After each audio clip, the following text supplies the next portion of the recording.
Hi everyone, for this episode of How Do You Do That, we're going to go over doing window tracking with Resolve. And so, for example, we have this clip here, and I want to put a window around this gentleman's face and actually track it. So the first thing I want to do is, tracking works better when you have high contrast between the dark areas and the light areas, so that the points that are injected will give you an accurate tracking rendition. So the first thing I'm going to do here is just get a good contrast in the picture, balance my lift up here like so. Bring that down a bit. And then we'll bring the gain up in the picture, gamma down a bit like so, and let's just warm it up a bit. Okay, so now what I want to do is make a second node and put a window in the picture. So what we do is we do our second node, and I select a circular power window over his face there. Okay, so we've got it like so. Now I'm going to come out of highlight mode. Now to get a good accurate tracking, it's always a good idea to remove the softening when you're doing the tracking. So now what I want to do is just reduce the size a little, but as you can see I have these nice transitions in this area. So now what I do is I move over to the tracking section. And now the tracker has reverse tracking and forward tracking. So if I select forward tracking, now as you can see, he adds 200 points into the picture and moves his head with the window now.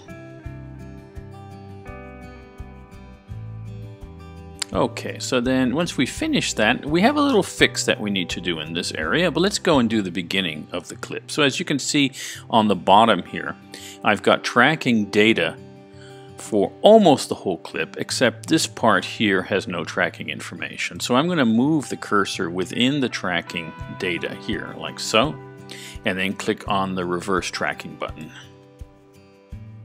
Okay, so now I've got tracking for the entire clip, but now I want to actually go and fix this part.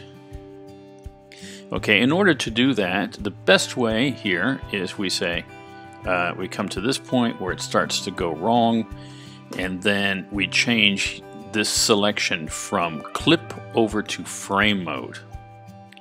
Now when we're in frame mode, we also have a keyframe button here. So what I do is at this point, I select add a keyframe just by clicking on this. And then when I move this over, I can now place my cursor in that area. And then continue over like so, and now just pick it up like that.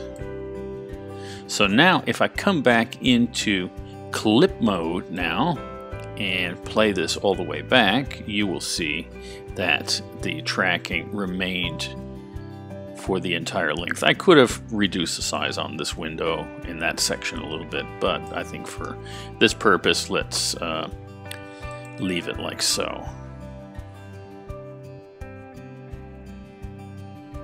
Now what I can do next is I can reduce the size, because when you're in clip mode you are tracking for the entire duration of the clip, whereas in frame mode you're in an interactive mode. So now I can change the softness.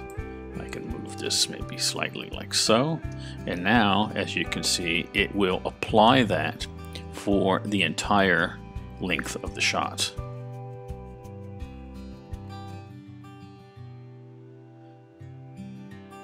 You can see I'm in loop mode, so it starts again and then carries that across like so. Now once I have that tracking information done, then I can apply, if I want to, a primary correction or a qualifier inside that area. So as you can see, once I do that, then I can apply my correction inside, and then it moves with the picture wherever he moves in the shot. Okay, so for more tips and tricks like this, have a look at the other videos on our YouTube channel.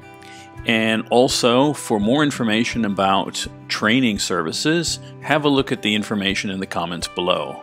Thanks for watching.